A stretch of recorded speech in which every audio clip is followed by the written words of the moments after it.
Uwe wombo aruko namidana kodore nario omoeratsu tatsunohi. Yang baju merah jangan sampai lolos. Siawa siwa ceret kumono uweni. Tapok lu ya. Wah heran bener gue jadi lupa. Gara-gara banci gue mesti masuk ref lagi. Brengsek bener. Siawa siwa umono uweni. Yang baju merah jangan sampai lepas. Lu jangan lihat cewek ntar buronannya lepas. Lagu apaan tuh? Ini lagu gue boleh mengarang sendiri. Malu-maluin. Nyanyian kode buntut palalu. Siawa siwa umono uweni. Lu jangan godain cewek aja. Lu beko kagak ngerti. Gue nyanyiin kode tak goblok kode. Bener dong. Kode tak goblok kode. Lu beko bener. Lu kok hilang? Lu sih meleng aja. Nah situ sih ngajak berantem. Lu yang gak ngerti. Ngerti apa?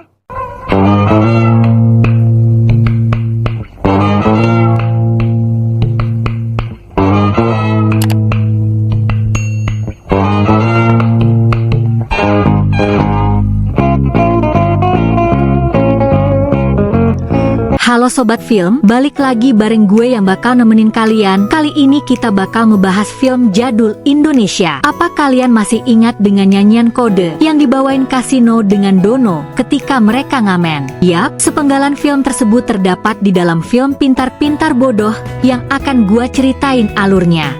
Film ini pun rilis di tahun 1980 yang disutradarai oleh Rizal. Pemeran dalam film ini yaitu Warkop DKI, Dorman, dan Eva Arnas. Bagaimana keseruan filmnya? Yuk ikutin gua cocolin film ini. Cekidot.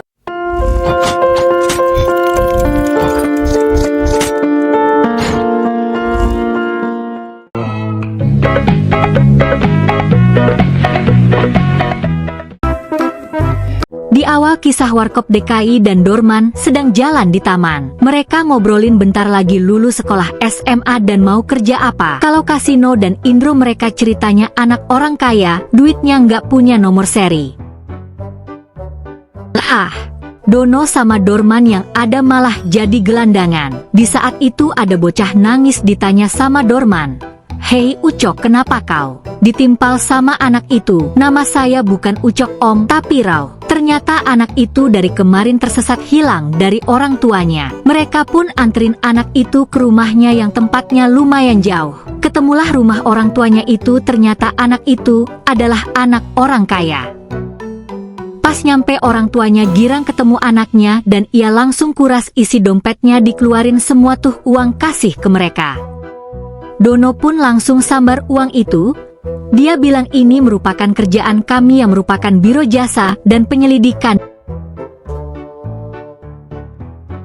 Di dalam mobil, masing-masing orang paling berjasa atas anak itu dan menginginkan bagian yang paling gede dalam masalah uang. Tiba-tiba ban depan mobilnya Indro keperosok ke dalam lubang jalan. Mereka pun akhirnya lanjutin omongan yang tadi. Akhirnya disepakati uangnya itu dibagi rata saja. Kasino pun dapat ide untuk mendirikan biro jasa partikelir atau semacam detektif swasta. Dono setuju dan ia mau jadi pemimpinnya. Indro pun menolak soalnya dia yang punya modal. Nah, dialah yang pantas jadi direktur. Kemudian Indro disuruh ngaca sama Kasino karena Indro baru kaya kemarin. Sedang Kasino udah kaya dari tahun jebot dan dialah yang pantas jadi pemimpinnya. Dono setuju, Kasino jadi direktur, Dono wakilnya, Indro direktur keuangan.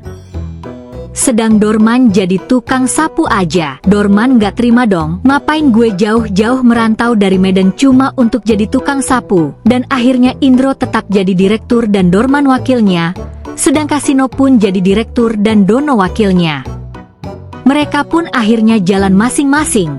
Ketika itu Kasino dan Dono keluar dari mobil Indro, sedang Dorman disuruh dorong mobilnya Indro. Akhirnya Kasino dan Dono sudah punya kantor. Indro pun juga sudah punya ternyata. Mereka kantornya berseberangan. Tiba saatnya mereka mencari sekretaris. Prinsip mereka sekretaris nggak perlu pinter, yang penting tampang cakep, body oke. Indro pun sedang tes sekretarisnya tanpa psikotes. Dan ia menilai dengan lihat hidung, mata, mulut, dan body yang lainnya dikasih nilai sama Indro. Sama halnya dengan Kasino yang tes sekretarisnya dengan menilai anggota tubuh.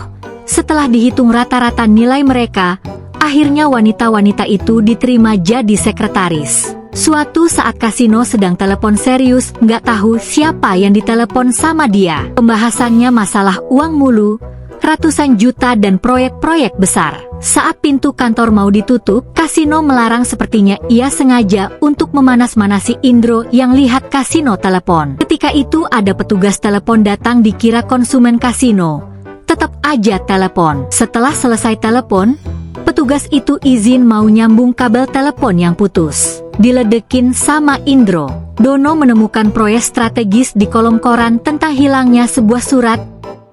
Dan bila ada yang mau bantu cari, harap datang ke alamat rumahnya. Itu kemudian Kasino dan Dono datengin rumah itu. Dan mereka pun ketemu sama seseorang bapak.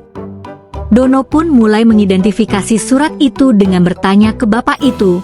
Ternyata surat itu adalah surat cinta dari pacarnya. Bapak itu yang tidak ingin diketahui oleh istrinya. Sebenarnya kata bapak itu, istrinya masih lebih cantik dari pacarnya. Saat istrinya datang, Dono kaget bukan kepalang sampai jatuh. Dia bilang ke Kasino istrinya aja begini, gimana pacarnya? Dan mereka pun akhirnya menyetujui dan menyembahkati. Kerjasama antara mereka berdua di tempat lain. Di kantor Indro, seorang suami minta cari tahu tentang istrinya yang jalan dengan pria lain, dan ia menginginkan cari bukti kalau istri itu seleweng. Mulailah Indro bekerja sebagai detektif mencari info tentang target. Di jalan, Kasino dan Dono kena copet dan mereka tidak menyadari itu. Sampai mereka berhenti di tukang tongkat dan memberi tongkat itu. Pas mau bayar, dompet Kasino hilang kecopetan. Dono pun mau membayar, tetapi sama. Ia juga kena copet. Akhirnya jam tangan Kasino jadi jaminan sementara. Mereka pun jalan, pas lewat ibu-ibu, tongkat Dono mait ke tas ibu-ibu. Dan ibu-ibu itu teriak, "Copet!" Digebukinlah Dono sama Kasino. Sampai di kantor satpam, Kasino menjelaskan tentang ia nggak sengaja tongkatnya ngait, apalagi mereka abis kecopetan. Dan ketika itu datang Kang Tongkat yang tadi dan jadi saksi mereka. Semua habis kecopetan atas balas jasanya itu, Kang Tongkat minta jam tangan yang tadi jadi jaminan, jadi milik dia. Di tempat lain, Indro lanjutkan misi cari info cewek itu. Cewek itu pun ketemuan sama cowok. Indro pun terus pepet di saat pasangan itu pergi. Karena nggak konsen, Indro dan Dorman kecebur. Lolos lagi deh itu cewek. Indro pun terus pepet tidak kasih kendor itu cewek. Saat Dorman keluar dan ia tidak sengaja injak koran dan Kang Koran itu marah ke Dorman. Dorman pun nggak terima. Ternyata Kang Koran kecil-kecil jago rawit. Dipukullah Dorman sama Kang Koran itu. Saat Indro lagi di samping mobil, kakinya enggak sengaja terlindas sampai sepatunya gepeng. Perburuan atas cewek itu pun berlanjut sampai di gedung kosong. Dicarilah sama mereka cewek itu. Jangankan manusia, semut pun tak ada di gedung itu. Mereka pun curiga satu ruangan dan mereka dobrak pintunya. Ternyata itu adalah gudang kek. Kasino dan Dono datangi bapak tadi menjelaskan perkembangan kasusnya. Mereka bilang cuma tinggal selangkah lagi, pasti dapat surat itu pak. Dan ia pun meminta biaya tambahan. Bapak itu pun ternyata sudah pegang surat itu, keselip di bajunya. Nah Dono meminta biaya tetap dibayarkan, terus bapak itu keluarin gambar tato di tangannya. Kasino, tanya bapak bertato juga. Ia iseng-iseng. Di penjara gambar tato abis bunuh 2 orang seperti kalian ini. Dono dan Kasino akhirnya pergi pelan-pelan dari tempat itu. Tiba saatnya petugas pajak datang ke kantor Kasino. Seperti biasa, Kasino telepon, enggak tahu juntrungannya bahas uang, laba, proyek yang uangnya ratusan juta. Dikira Kasino bapak itu adalah konsumen yang mau minta jasa detektifnya. Dicatatlah uang-uang itu sama petugas pajak. Dono pun gerah kasih tahu Kasino. Tapi nggak mudeng-mudeng si Kasino.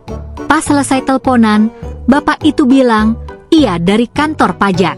Tepok jidat si Kasino. Indro dan sekretaris Kasino naik satu lift yang sama. Ternyata mereka berdua sudah main hati. Akhirnya klien Indro membatalkan kerjasama karena anggap enggak becus. Ia pun keluar dan digiring oleh Dono ke dalam kantornya Dono. Akhirnya bapak itu kerjasama dengan Kasino. Tak lama mereka pun langsung bergerak di suatu tempat makan.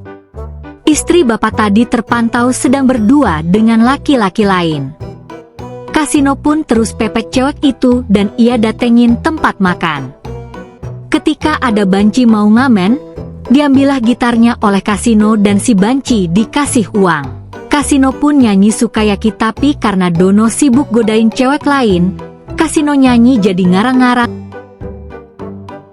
dan mereka pun akhirnya berantem sama Dono. Cewek itu pun dipantau malah hilang. Ngerti apa? Bapak itu pun telepon ke Kasino kasih info, istrinya akan ke klub malam. Datanglah Kasino dan Dono ke klub itu dengan gaya John Travoltanya. Dono memperagakan jogetnya, tapi nggak ada yang benar. Dono bukannya perhatikan cewek itu, ia malah sibuk dengan dansanya. Target pun akhirnya pergi tanpa diketahui Kasino dan Dono. Ketika ada seseorang yang mau ke toilet, Dono dan Dorman rebutan untuk si bapak ke tempatnya. Kata si bapak orang mau ke toilet, mereka pun baik. Indro dan Kasino beberapa lama belum dapat orderan lagi. Sekretaris Indro kerjanya cuma main tetes. Kemudian Indro kerjain download dengan telepon pura-pura jadi orang yang membutuhkan jasa detektif. Berangkatlah Dono ke lokasi yang Indro sebutkan, tetapi lokasinya sepi, nggak ada apa-apa di situ. Di malam hari Kasino dan Dono lanjutkan pengintaian cewek itu dan diintai di rumahnya langsung, dan mereka pun mendapatkan bukti yang kuat. Esoknya mereka ketemu sang suami dan menjelaskan hasil penyelidikannya. Tiba-tiba cowok yang suka jalan dengan istrinya itu nongol. Kagetlah Kasino sama Dono. Ternyata cowok itu adalah adik dari cewek yang mereka intai. Tetapi Kasino bilang, ia baru saja dapat bukti yang kuat semalam istrinya tidur dengan cowok lain. Dan mereka rekam dan lagi-lagi ternyata itu adalah bapak ini yang merupakan suaminya. Di kantor Indro, ia dapat telepon sekretarisnya kecelakaan bemonya diseruduk motor. Sampai rumah sakit, Dorman nanya ke suster, di mana ruang tempat kecelakaan. Pas mau jalan, Dorman jalannya meleng aja sampai ia tabrak suster yang bawa kapsul obat, yang membuat mereka semua terjatuh. Yang mau lihat yang sakit, malah mereka yang dirawat. Di lain kisah, baik tim Kasino dan timnya Indro selalu bersaing. Mereka pun merencanakan untuk Indro yang akan pacari sekretaris Kasino, dan Kasino yang berencana pacarin sekretarisnya Indro. Tujuannya yaitu tak lain untuk mengorek info lebih dalam tentang perusahaan masing-masing. Dan mereka pun berhasil. Indro mengorek info lewat sekretarisnya Kasino, dan Kasino mengorek perusahaannya Indro lewat sekretarisnya Indro. Ketika Kasino dan Dono sedang melakukan pengintaian, mereka ditangkap polisi atas laporan Indro. Sebaliknya Indro dan Dorman juga sama, mereka ditangkap polisi atas laporan Kasino. Saat Kasino dan Dono sudah selesai urusan dengan polisi, giliran Indro dan Dorman yang berurusan. Nah, akhirnya di kantor Kasino maupun Indro, mereka sedang beres-beres. Karena perusahaannya sudah bangkrut, pemasukan gak ada, pengeluaran bejibun, dan sekretaris Kasino minta gajinya dibayar. Tetapi Kasino menolak. Akhirnya si sekretaris panggil ayahnya.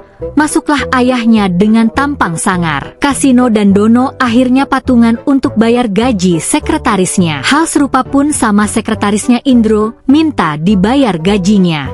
Akhirnya 4 orang sahabat itu pun baikan dan mereka tidak musuhan lagi. Dono dan Dorman akan kuliah sore, sedang siangnya ia mencari kerja.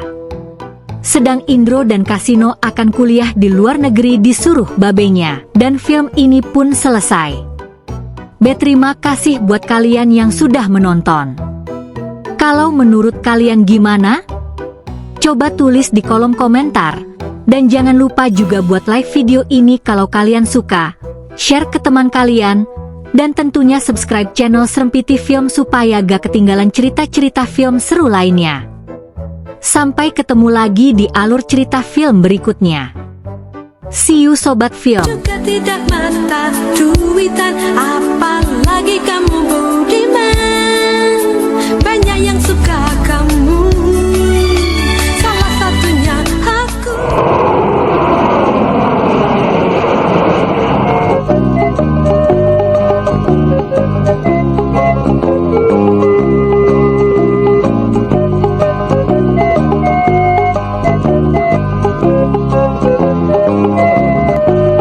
Hei, mau kemana itu? Salah itu, Bang. Aduh, gobloknya tuh manusia-manusia, gak hilang-hilang. Hei, pesawatnya itu, di sana. Beres, ntar gua kirimin surat. Waduh, gobloknya gak hilang-hilang tuh manusia-manusia.